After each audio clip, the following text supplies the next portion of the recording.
उत्तर प्रदेशातील संत कबीर नगर इथं एका पतीनं पत्नीचं तिच्या प्रियकराशी लग्न लावून दिल्याचा व्हिडिओ सोशल मीडियावर व्हायरल झाला होता। आता या प्रकरणी नवीन ट्विस्ट समोर आला आहे। पतीने खुलासा केला की मेरठ हत्याकांडामुळे घाबरून आपण हा निर्णय घेतला आहे। सौरभ सारखंच मी सुद्धा पत्नीला अनेकदा प्रियकराला भेटू नको म्हटलं होतं, तरीही ती ऐकत नव्हती। सौरभची जशी हत्या झाली तसं माझं होऊ नये यामुळे मी घाबरलो होतो।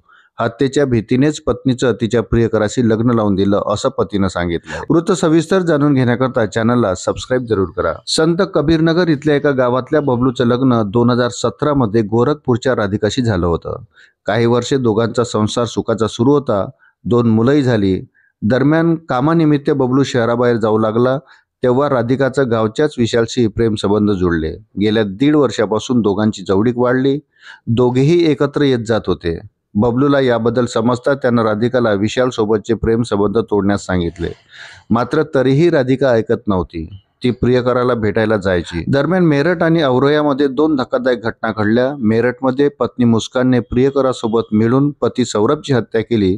त्याचा मृतदेह तुकडे करून प्लॅस्टिकच्या ड्रममध्ये सिमेंट भरून लपवला।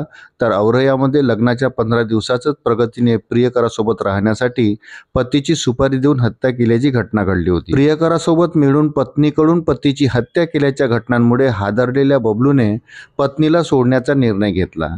त्यानं सर्वांसमोर तिचं लग्न प्रियकराशी लावून दिलं।